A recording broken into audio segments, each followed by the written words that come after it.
স্বাগতম জানাচ্ছি। আমাদের মহাবিদ্যালয়ের পক্ষ থেকে স্বাগতম জানাই। আমাদের এই প্রোগ্রাম শুরু হবে চ্যান্টিংয়ের মাধ্যমে। বিএড প্রশিক্ষণরত ছাত্র স্বরূপ মিশ্র, স্বরূপকেও এখানে আসার জন্য অনুরোধ করছি। ওম শ্রী গুরুভ্যো নমঃ। হরি ওম। সহনা ভবতু সহনৌ ভুনক্তু সহ বীর্যং করবাবহৈ তেজস্বিনাবধীতমস্তু মা বিদ্বিষাবহৈ। ওম শান্তি শান্তি শান্তি। হরি ওম। अथ मेधासूक्तम्। ओम यश्छन्दसामर्षतो विश्वरूपः छन्दोभ्योऽध्यमृता सम्बभूव शमेन्द्रो मेधया स्पृणोतु अमृतस्य देवधारणो भूयासं शरीरं मे विचर्षणं जिह्वा मे मधुमत्तमा कर्णाभ्यां भूरिवुस्रुवं ब्रह्मणः कोशोऽसि मेधया प्रहितः श्रुतं मे गोपाय। ॐ शान्ति शान्ति शान्तिः। हरिः ॐ। मेधादेवी समाना नागा दिस्वाजे भद्रा सुमनस्यमाना त्वया दुष्टानुतमाना बुरुक्तान् विहत्वदेवविदधेषु वीराः। त्वया दुष्टा ऋषिर्भवति देवि त्वया ब्रह्मा गतश्रीरुतत्वया। त्वया दुष्टश्चित्रं विन्दते वसुधानानुसस्रद्रविणो न मेधे। मेधां महीन्द्रो दधातु मेधां देवी सरस्वती। मेधां मे अस्विनावुभावदत्वं पुष्करस्त्रजा अप्सरासु चया मेधा गन्धर्वेषु चयन्वनः। दैवीं मेधा सरस्वती सा मां मेधासुरभिर्सदागस्वाहा। आमां मेधासुरभिर्विश्वरूपा हिरण्यवर्णा जगति जगम्मा। ऊर्जस्वती पयसा पिन्वमाना सा मां मेधा सुप्रतीकाजशन्तां।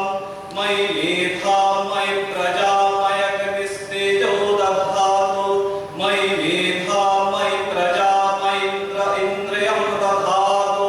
मयि मेधा मयि प्रजा मयि सूर्यभ्राजो दधातु। ॐ हंसाय विद्महे परमहंसाय धीमहि तन्नो हंसः प्रचोदयात्। ॐ शान्ति शान्ति शान्तिः। हरिः ॐ तत्सत्। श्रीरामकृष्णार्पणमस्तु। শ্রী স্বরূপ মিশ্রকে রামকৃষ্ণ মিশন শিক্ষক মন্দিরের পক্ষ থেকে অশেষ ধন্যবাদ জানাই। এখন আমাদের মধ্যে উপস্থিত হয়েছেন আমাদের মাননীয় অতিথি শ্রীমৎ স্বামী বেদার্থনন্দজি মহারাজ। তাকে পুষ্পস্তবক দিয়ে আমাদের মহাবিদ্যালয়ের পক্ষ থেকে বরণ করে নিচ্ছেন আমাদের প্রাক্তনী অ্যাসোসিয়েশনের সভাপতি ডক্টর শ্রীহরণ চক্রবর্তী মহাশয়।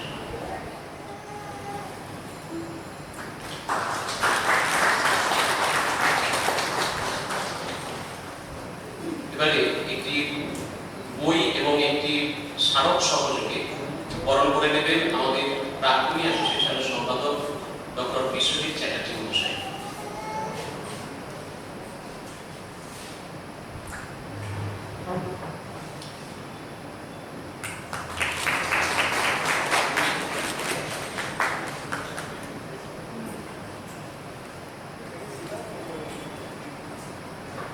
আমাদের আজকের অনুষ্ঠানটি দুটি পর্বে ভাগ করা হয়েছে। এখন প্রথম পর্ব চলছে। প্রথম পর্বে সভাপতিত্ব করবেন আমাদের রামকৃষ্ণ মিশন শিক্ষক মন্দিরের মাননীয় অধ্যাপক ডক্টর শ্রীহরণ চক্রবর্তী মহাশয়। তার অনুমতি নিয়ে আমি শিক্ষক মন্দির প্রাক্তনী অ্যাসোসিয়েশন সারা বছরই বিভিন্ন রকমের কাজের সঙ্গে যুক্ত থাকে, সেটা শিক্ষামূলক হোক, সমাজ সংস্কারমূলক হোক, বিভিন্ন ক্ষেত্রে।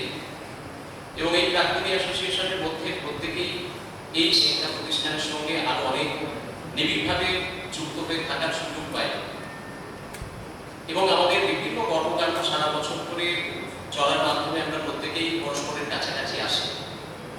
এবারে আমি অনুরোধ করব আমাদের প্রাক্তনী অ্যাসোসিয়েশনের সম্পাদক ডক্টর বিশ্বজিৎ চ্যাটার্জি মহাশয়, যিনি assistant professor department of education, Raiganj university, তাকে স্বাগত ভাষণ দেওয়ার জন্য। তোমাকে ধন্যবাদ আমাকে ডাকার জন্য। রামকৃষ্ণ মিশন শিক্ষণ মন্দির প্রাক্তনী অ্যাসোসিয়েশনের সেক্রেটারি হিসাবে আমি আপনারা যারা আজকে এসেছেন, বিভিন্ন জায়গা থেকে এসেছেন, বিভিন্ন জেলা থেকে এসেছেন, হয়তো কেউ কাছাকাছি আসেন, কেউ কেউ তাদের থেকে এসেছেন, সবাইকে আমার এবং আমার অ্যাসোসিয়েশনের পক্ষ থেকে এবং অবশ্যই কলেজের পক্ষ থেকে আপনাদের স্বাগত জানাই। আপনারা এসেছেন এই জন্য আমাদের খুবই ভালো লাগছে, এটা বলার অপেক্ষা রাখেন। আমরা গত বছরই এই অ্যালামনাই মিট বা প্রাক্তনী অ্যাসোসিয়েশন করেছিলাম, এবছরও আবার করার চেষ্টা করছি। দেখা যাক যদি আমরা প্রতি বছর করার চেষ্টা করতে পারি, বা যদি 2 বছর বা 3 বছর পর সেটা আমরা সবাই মিলে হয়তো ডিসিশন নেব, সেটা আমরা একটু করে দেওয়ার চেষ্টা করব। রামকৃষ্ণ মিশন শিক্ষণ মন্দির আমাদের কাছে একটি পীঠস্থানের মতো, এটা আমাদের সবার আলাদা করে বলার অপেক্ষা রাখে না। এটা আমাদের কাছে একটি আবেগের মতো হয়ে আছে। বিভিন্নভাবে হয়তো আমরা হয়তো কেউ কেউ একটু দূরে থাকি, কেউ কেউ হয়তো সবসময় এটার সঙ্গে যুক্ত থাকতে পারি না, কিন্তু আমার মনে হয় আপনারা সবাই একমত হবেন মনের দিক দিয়ে কোনো না কোনো ভাবে আমরা এই শিক্ষণ মন্দিরের সঙ্গে একটা আত্মিক যোগাযোগ নিশ্চয়ই স্থাপন করে যাচ্ছি। চেষ্টা করি কোনোভাবে হয়তো ফিজিক্যালি সবসময় এটার সঙ্গে যুক্ত থাকার, বা এখানে যা যা কর্মকাণ্ড পরিচালিত হচ্ছে আমাদের কলেজের পক্ষ থেকে, বা কখনো কখনো কলেজের সঙ্গে আমাদের প্রাক্তনী অ্যাসোসিয়েশনের একসাথে মিলিতভাবে আমি একটু বলারও চেষ্টা করবো। আপনারা সবাই এখানে আছেন যে আমরা অন্তত গত 1 বছরে কি কি জিনিস করতে পেরেছি, আমরা চেষ্টা করি সেটা একটুখানি করে করে যাওয়ার। আমরা প্রাক্তনী অ্যাসোসিয়েশনে যারা আছি, আমাদের অনেক ছাত্রছাত্রী যারা আছে, যারা হয়তো এখনো খুব ভালো জায়গায় পৌঁছতে পারেনি, তারাও আমাদের সঙ্গে যেমন যুক্ত আছে। আবার আমাদের মধ্যে যারা যারা আমরা একটু ঠিকঠাক জায়গায় আছি, একটু চাকরি পেয়েছি বা একটু সম্মানজনক জায়গায় আছি, সচরাচর যেটাকে আমরা বলে থাকি, আমরাও কিন্তু একটু অল্প এটার সঙ্গে যুক্ত আছি।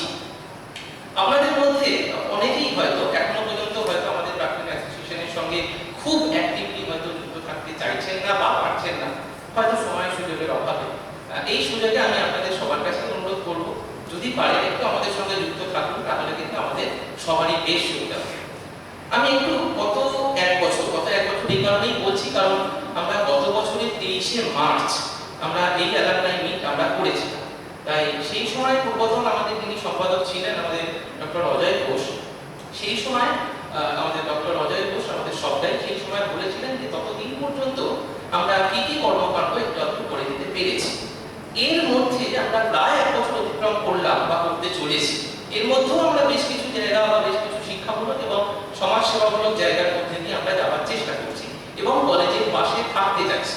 আমি একটু ব্যাপারগুলো বলতে চাইবো, কারণ এখানে আপনারা সবাই আছেন, কিছু জন হয়তো আমাদের প্রাক্তনী অ্যাসোসিয়েশনের সরাসরি লাইফ টাইম মেম্বারও হয়ে আছেন, কেউ হয়তো হবেন এই আশা করছি।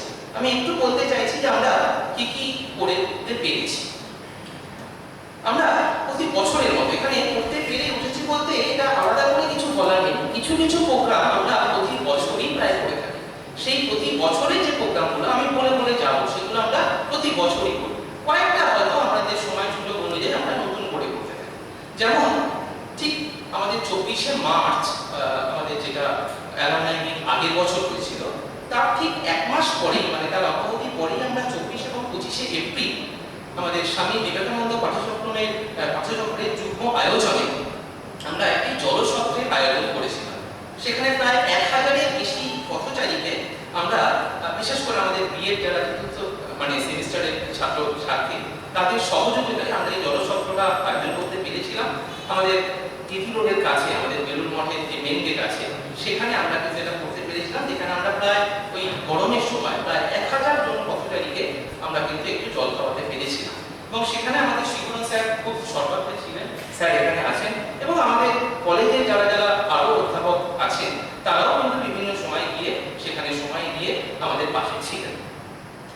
এরপরে আমরা প্রতি বছর যেটা একটি বার্ষিক রক্তদান শিবির করে থাকি, আমরা সেটি 5ই মে 2024 করেছিলাম। আমাদের এই কলেজের নতুন নির্মিত হল, যেটাকে আমরা অভেদানন্দ হল বলি বা শর্টে যোগা হল করে থাকি, সেখানে আমরা রক্তদান শিবিরের আয়োজন করেছিলাম এবং সেখানে আমরা প্রায় 62 জন রক্তদান করেছিলাম। এই কারণে আমি করেছিলাম বলছি কারণ আমরা বিভিন্ন জন কিন্তু করেছিলাম। আমার মনে হয় আমার সামনে আমি বেশ কিছু জনকে দেখতে পাচ্ছি, তারা নিজেরাও সেই সময় উপস্থিত ছিলেন এবং সেখানে রক্তদান করেছিলেন। সেখানে আমাদের শিক্ষণ মন্দিরের সম্পাদক শ্রীমৎ স্বামী সুখদেবানন্দ মহারাজ ছিলেন এবং আমাদের প্রাক্তন অধ্যক্ষ, আমাদের সবারই অত্যন্ত পরিচিত এবং আমাদের প্রিয় শ্রীমৎ স্বামী তত্ত্বেশ্বরানন্দ মহারাজ ছিলেন এবং আমাদের কলেজের বর্তমান অধ্যক্ষ স্বামী বিদ্যামৃতানন্দ মহারাজ তো ছিলেনই। এরপরে আমরা একটি সেমিনার বা বর্তমানে ওয়েবিনার করেছিলাম 21শে মে। 21শে মে আমরা higher education in the light of national education policy 2020 এটা নিয়ে আমরা একটি ওয়েবিনার করেছিলাম, যেখানে আমরা রিসোর্স পার্সন হিসেবে পেয়েছিলাম দুজন।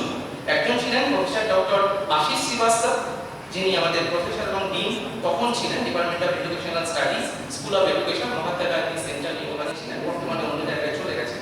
এবং আমরা পেয়েছিলাম প্রফেসর ডক্টর বাসব চৌধুরী, কিছু নাম হয়তো আপনাদের অনেকেরই পরিচিত। তিনি সিনিয়র ডিরেক্টর এডুকেশন, কল্যাণ ভারতী ট্রাস্ট প্রিন্সিপাল এবং heritage institute of technology director, heritage college. ওনাদের দুজনকে আমরা পেয়েছিলাম। আমরা কিন্তু একটি ওয়েবিনারে সেই সময় আয়োজন করতে পেরেছিলাম। এরপরে এটিও যেটা আমি বলতে চাচ্ছি সেটি আমাদের বার্ষিক কাজের মধ্যেই পড়ে। আমরা স্যাম্পলিং ডিস্ট্রিবিউশন মানে চারা গাছ বিতরণ এবং বন মহোৎসব সেলিব্রেশন করেছিলাম। সেটি আমি 20শে জুলাই করেছিলাম গত বছর।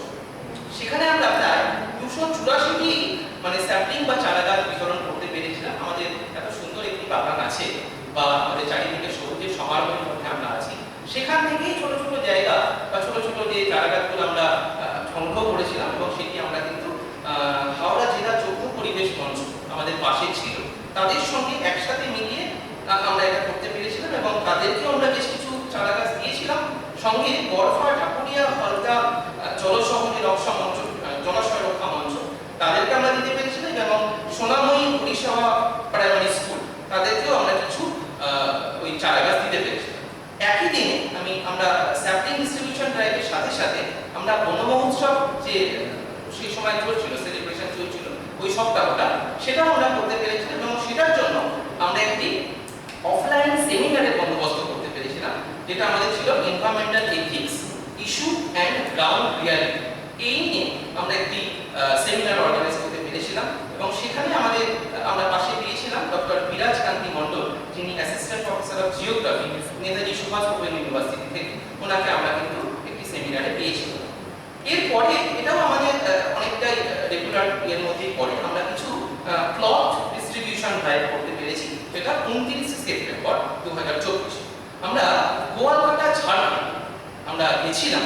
এখানে আমাদের কোস্টাল সুপারিনটেন্ডেন্ট মহারাজ সুভাষ মহারাজ, ওনার প্রতিনিধিত্বে আমাদের একটি দল গেছিল সেখানে গিয়ে আমরা মানে অনেক আগে থেকে আমাদের বিভিন্ন প্রাক্তনিক থেকে আমরা কিছু পুরনো কিন্তু মানে সেরাসেরি নয় এবং যথেষ্ট মানে পরিধানযোগ্য এই ধরনের বেশ কিছু মানে জামা কাপড় আমরা আগে থেকে প্রায় 1-1.5 মাস আগে থেকে আমরা সংগ্রহ করতে শুরু করেছিলাম এবং অবশেষে একটা নির্দিষ্ট সংগ্রহ হয়ে গেলে আমরা 29 সেপ্টেম্বর ওই ঝাড়খণ্ডের ওই গোয়ালপাটা যে জায়গাটা সেখানে গিয়েছিলাম এবং সেখানে গিয়ে সব সমাজের নেতৃত্বে আমরা সেগুলো কিন্তু তাদের হাতে তুলে দিতে পেরেছিলাম।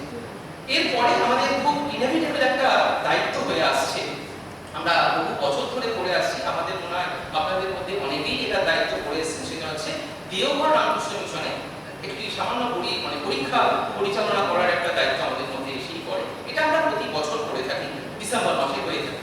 এটিও আমরা গত বছর 13 থেকে 18 ডিসেম্বর আমরা ওখানে গেছিলাম। ওখানে আমাদের মহারাজ আমাদের ডেকেছিলেন, আমাদের 25 জন টিচার, সবাই কিন্তু আমাদের বলতে গেলে এখানকারই মানে আমাদের প্রাক্তনী থেকেই আমরা গেছিলাম এবং সেখানে 25 জন গিয়ে আমরা সেখানে তাদের কিছুটা হলেও সাহায্য করতে পেরেছি। এছাড়াও আমরা খুব ইদানিং মানে গত বছর ডিসেম্বর এবং এবছর জানুয়ারিতে আমরা দুটি অনলাইন ডিসকোর্স বা অনলাইন ওয়েবিনার মতো করতে পেরেছি, যেটি আমাদের অফিসিয়াল ইউটিউব চ্যানেল সখার প্রতি আপনারা হয়তো অনেকেই জানেন বা দেখতে পাবেন। সেখানে সেটি আমরা রেকর্ডিংও করেছিলাম, সেখানে সেটি আপলোডও আছে। একটি ছিল টিচার অ্যান্ড আইডিয়াল প্রফেশন, সেটি 13 ডিসেম্বর আমরা করেছিলাম। স্বামী বিশ্বনাথানন্দ মহারাজ জি এসেছিলেন এবং তিনি এটা নিয়ে আমাদের কিছু বলেছিলেন, সেটা শুনে আমরা প্রাপ্তি আপাতত পেয়েছিল। এছাড়াও আমাদের খুব রিসেন্ট 12ই জানুয়ারি 2025 আমাদের স্বামী বিবেকানন্দের জন্মদিন উপলক্ষে এবং ন্যাশনাল ইউথ ডে উপলক্ষে আমরা ক্যারেক্টার ইজ লাইফ স্বামী বিবেকানন্দের পার্সপেক্টিভ এইটা উপলক্ষে আমরা স্বামী প্রতিবোধানন্দজি মহারাজের একটি মানে আশীর্বাদ দিয়েছিলাম, উনি আমাদের কিছু করেছিলেন, আমরা শুনেছিলাম, এগুলো আমরা করতে পেরেছি। তাই মোটামুটি ভাবে খুব অ্যাক্টিভিটিস যদি আমরা করি, এই কটা জিনিস আমরা গত 1 বছরে করতে পেরেছি। এছাড়া আমাদের অ্যাসোসিয়েশনের বেশ কিছু জায়গা একটু আপনাদের সবারই হয়তো জানা দরকার আছে, সেগুলো একটু জানাই। আমরা রামকৃষ্ণ মিশন শিক্ষণ মন্দির প্রাক্তনী অ্যাসোসিয়েশনে ব্যাংকিং ট্রানজাকশন করতে কিছু জিনিস অসুবিধা হচ্ছে। আমাদের ব্যাংক ছিল সেটি আমরা করতে পেরেছি। আমাদের যে অ্যাসোসিয়েশনের ব্যাংকিং যে ব্যাংকিং অ্যাকাউন্টস আছে পিএনবিতে, সেখানে আমাদের কিউআর কোড বা ইউপিআই এগুলো একেবারে প্রথমের দিকে আমরা এগুলো জেনারেট করেছিলাম, কিছু অসুবিধা হচ্ছিল, সেগুলো আমরা অনেক এদিক ওদিক করে সেটি আমরা নতুন করে আবার পেয়েছি এবং আপনারা সেগুলো দিয়েই যারা যারা কিউআর কোড বা ইউপিআই আইডি অন্তত আজকের দিনের জন্য রেজিস্ট্রেশন করেছে তারা সেটা দিয়ে কিন্তু জয়েন করেছে। এছাড়াও আমাদের অ্যাসোসিয়েশনের রিনিউ জায়গাটা, রিনিউটা আমরা এখনো করে উঠতে পারিনি, একটু জায়গা একটু বাকি আছে, কিছু জায়গা আমাদের একটু স্বীকার করে নিতে হচ্ছিল। আসলে বর্তমানে এই রিনিউ করতে গেলে ইউডিএন রিপোর্ট লাগে, এই ইউডিএন রিপোর্টের জায়গাটা আমরা সেভাবে জানতাম, আমরা বেশ কিছু সময় ধরে এটা জানলাম এবং ইউডিএন রিপোর্টের পর বর্তমানে আমরা আমাদের রিনিউ করার জন্য যেটি দরকার আছে সেটি সার্টিফাইড যে মেমোরেন্ডাম সেটা আমরা অবশেষে পেয়েছি। আশা করছি 1-2 মাসের মধ্যে আমরা আমাদের অ্যাসোসিয়েশনের রিনিউটাও করে ফেলতে পারবো। এছাড়া আমাদের যে ওয়েবসাইট আছে আপনারা দেখতে পারেন, এই ওয়েবসাইটটাও কিছুটা হলেও আমাদের নন ফাংশনিং অবস্থায় হয়েছিল, কিছুটা হয়তো আমাদেরই অবহেলার জন্য। সেই ওয়েবসাইটটি আমরা একেবারে ফাংশনিং করতে পেরেছি এবং সেটির রিনিউয়ালও শেষ হয়ে যাচ্ছিল, সেটি আমরা আগামী 3 বছরের জন্য রিনিউয়ালও করে নিয়েছি। যারা এগুলোর সঙ্গে যুক্ত আছেন, এগুলোর সঙ্গে জানেন এই রিনিউয়াল বা ওয়েবসাইট মেইনটেনেন্সের জন্য কিছুটা খরচাপাতিও হয়, আমরা সেগুলো একটু রেডি করে উঠতে পেরেছি। এছাড়া আমাদের আগের বছর এজিএম করে মানে আমি সুবরণ স্যার সমেত আমাদের যে নতুন আমরা এক্সিকিউটিভ মেম্বারস আমরা কাজ করছি, এটা ব্যাংকেও কিন্তু সিগনেটারিজ চেঞ্জ বা এগুলোরও একটা জায়গা থাকে, এগুলো আমরা মোটামুটি করে নিয়েছি। তাই এই ধরনের বেশ কিছু জায়গা আমি একটু হাইলাইট করার চেষ্টা করলাম, যারা যারা আপনারা দেখছেন যে আমরা নতুন যারা আমরা এসি মেম্বারস আছি, আমরা দায়িত্ব নিয়ে আমাদের অজয় ঘোষ যেটুকু জায়গা আমাদের ছেড়ে গেছিলেন, তারপর থেকে আমরা তার জায়গাটা আরো ভালো করে দেওয়ার জন্য আমরা অ্যাসোসিয়েশনের পক্ষ থেকে সম্পাদক হিসাবে আমরা বিভিন্ন জন এগুলো কিন্তু করে গেছি। আমি আবার আপনাদের সবাইকে এখানে আসার জন্য আজকে নমস্কার জানাচ্ছি এবং সবাইকে স্বাগত জানাচ্ছি। আশা করি আমাদের একটা খুব সুন্দর দিন আমরা নিজেরা একসাথে কাটাবো। নমস্কার। সুদীপ চ্যাটার্জিকে ধন্যবাদ। লিন ইউংট্যান একটি কথা বলতেন, hope is like a road in the country. There was never a road, but when many people walk on it, the road comes into existence. এবং দেখা যায় রিসেন্টলি 4/2/2025 টাইমস অফ ইন্ডিয়ার একটা রিপোর্টে পাবলিশ হয়েছে 70% of Indians optimistic of education system, 30% global. গোটা বিশ্বজুড়ে যেখানে 30% আশাবাদী, সেখানে ইন্ডিয়ানের মধ্যে 70% আশাবাদী। কিন্তু এই রিপোর্টে একটি কথা উল্লেখ করা হয়েছে যে India has emerged as one of the most optimistic nations regarding education and socio-economic mobility. The latest educational testing service, Human Progress Report, released in India Tuesday, conducted across 18 countries, underscored that India's optimism about its education system stands in stark contrast to the global sentiment. ওই রিপোর্টে আরো উল্লেখ করা হয়েছে যে 84% of respondents ইন্ডিয়ার ক্ষেত্রে believe accessing quality education remains difficult. Quality education remains difficult. Compared to the global average, Indians more frequently cited the lack of high-quality educational programs and institutions as barriers. পাশাপাশি, India has made impressive strides in foundational learning, but disparities persist between urban and rural areas and across states. One of the biggest factors influencing student outcomes is teacher quality. So the question is on the quality of the teachers. এখন আলোচনাতে আসছে পরম পূজ্যপাদ শ্রীমৎ স্বামী বেদান্তানন্দজি মহারাজ ব্রহ্মচারী প্রশিক্ষণ কেন্দ্র বেলুর মঠ, তিনি আলোকপাত করবেন কিভাবে আমরা অর্থাৎ শিক্ষকেরা যারা বর্তমান শিক্ষক বা আগামী দিনের শিক্ষক নিজেদেরকে আরো কি করে কোয়ালিফাইড করে তুলতে পারি, কিভাবে আমরা কোয়ালিটি এনহ্যান্স করতে পারি। আমি তাকে আসার জন্য অনুরোধ করছি। ॐ सहना भवतु सहनो भुनक्तु सह वीर्यं करवावहै तेजस्विनावधीतमस्तु मा विद्विषावहै। ॐ शान्ति शान्ति शान्तिः।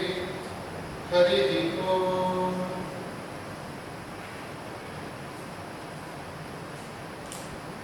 श्री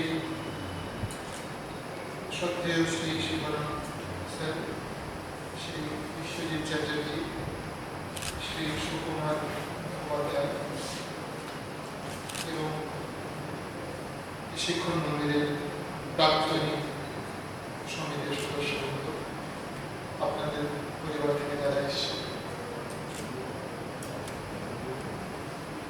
আমি একটু বাংলা মিশ্রিত ইংলিশ মিশ্রিত বাংলায় বলবো।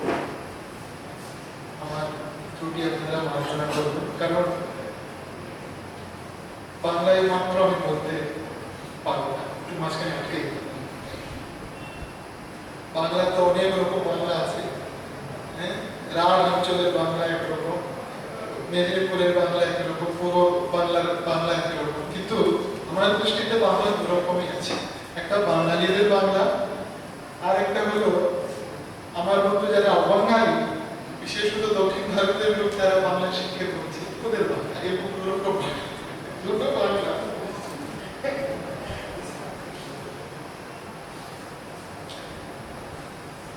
তো আমি বেশি বলে আপনাদের বিরক্ত করবো না।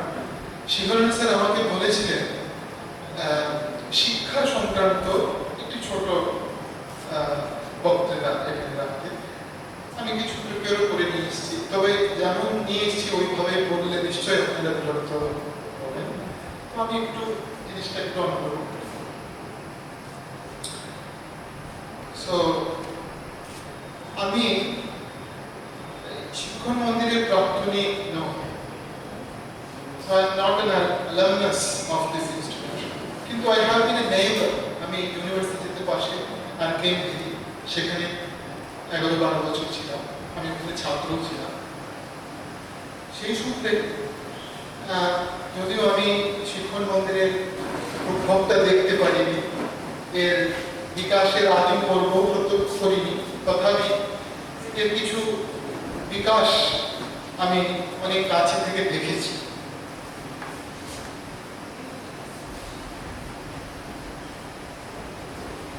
সংস্কৃত ভাষায় একটি শব্দ আছে, শব্দ হলো প্রকর্ষ।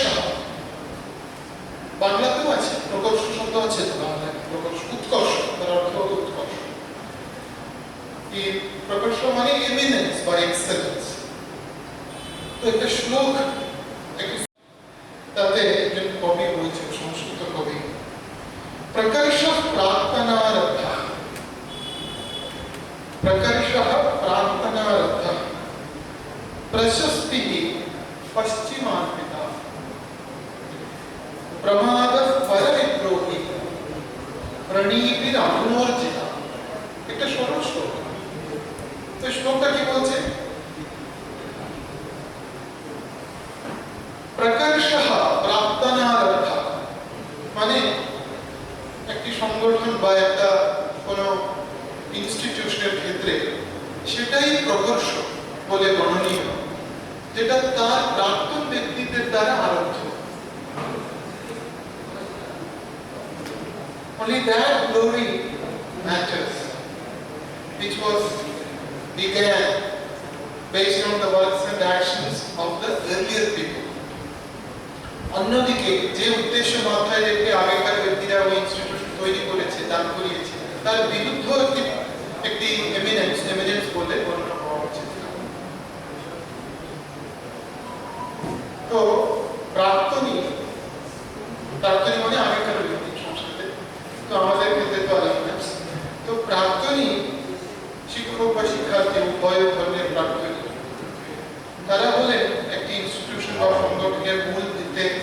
যোগ করে রাখা একটা ticket. That's why your actions, your thoughts, your behavior, everything matters for the realization of the original ideas of the institution. আমি এই শ্লোকের পুরো অর্থটা বলি। প্রকর্ষ প্রার্থনারতা প্রশস্তি পশ্চিমার্পিতা। প্রশস্তি মানে স্তুতি। সেই স্তুতি ম্যাটার করে, যে স্তুতি পরবর্তী মানুষ আমাদের কর্মের ফলাফল দেখে দেয়, এমন স্তুতি ম্যাটার করে। এখন আল্ট্রাসাউন্ড যে স্তুতি, সেটা নাও স্তুতি নাও হতে পারে, ভেরি সিনসিয়ার ওয়ান্স। আর প্রমাদ পরবিদ্রোহী, প্রমাদ পরবিদ্রোহী মানে একটা ইনস্টিটিউশনের ক্ষেত্রে ব্যক্তিগত ফেইলিওর কত বড় ইম্পর্টেন্ট হবে, of course in a larger sense. দ্বিতীয় একজন ব্যক্তিকে ক্ষতি করে এমন প্রমাদই প্রমাদ, এমন ভুল ত্রুটি, ছোটখাটো ভুল ত্রুটি মার্জনা করা যায়। আর শেষে প্রণীতির অপনবর্তিতা। প্রণীতি মানে নীতি, পলিসি, গাইডেন্স, অ্যাডমিনিস্ট্রেশন। আমাদের শ্রদ্ধেয় প্রিন্সিপাল মহারাজ আছেন, his guidance matters because he holds the real power of how to lead this institution. তো এখনকার প্রণীতি, এখনকার গাইডেন্স, এখনকার people in power, they matter to an institution, not the earlier ones of people into power. So the leadership which is at present, that matters. And I am sure we have excellent leadership in him. তো sir আমাকে বলেছিলেন শিক্ষা সম্পর্কে বলতে, that also about স্বামী প্রেমেশানন্দজি মহারাজের শিক্ষা সংক্রান্ত মত। আপনারা নিশ্চয়ই জানবেন, শুনে থাকবেন, স্বামী প্রেমেশানন্দজি ছিলেন রামকৃষ্ণ সংঘের একজন বিদিত মামা, দার্শনিক এবং শিক্ষক।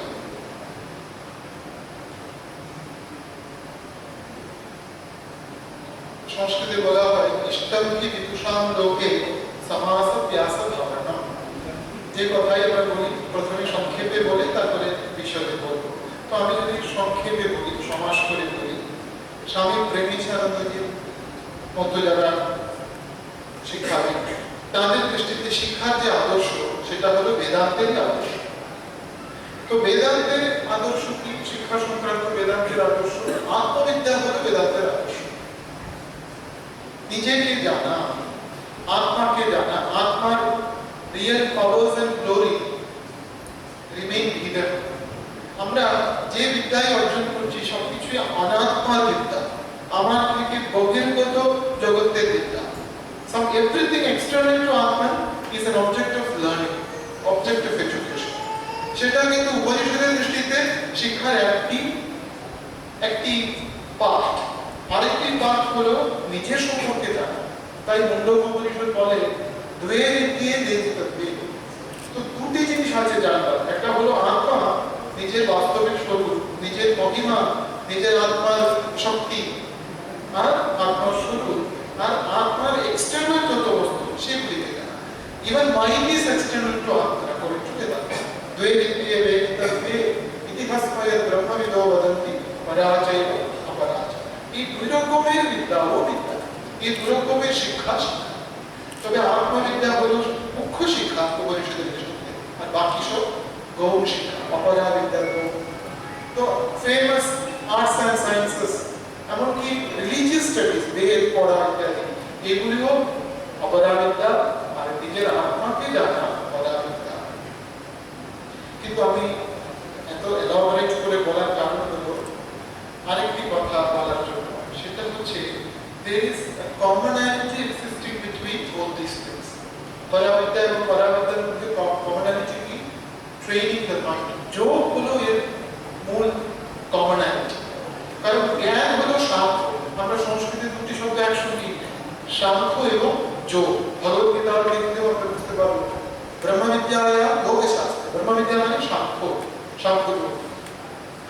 সাংখ্য মধ্যে কপিলের দর্শনকেও আমরা সাংখ্য বলি। কেন? কপিল মুনি আত্মার জ্ঞান ওখানে বলছে, জ্ঞানের কথাই বলছে, ব্যক্তা ব্যক্তি বিজ্ঞান।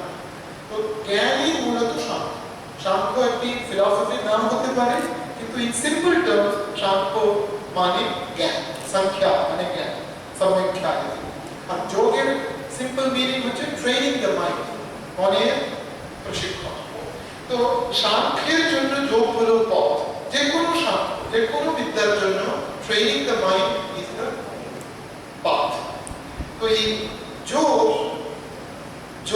যোগের যে পথ, নানা যোগের দ্বারা নিজের মনকে প্রশিক্ষণ দেওয়া, ট্রেনিং দেওয়া, একাগ্রতা অর্জন করা, এটাই শিক্ষার মূল ভিত্তি, এটাই শিক্ষার মূল আদর্শ।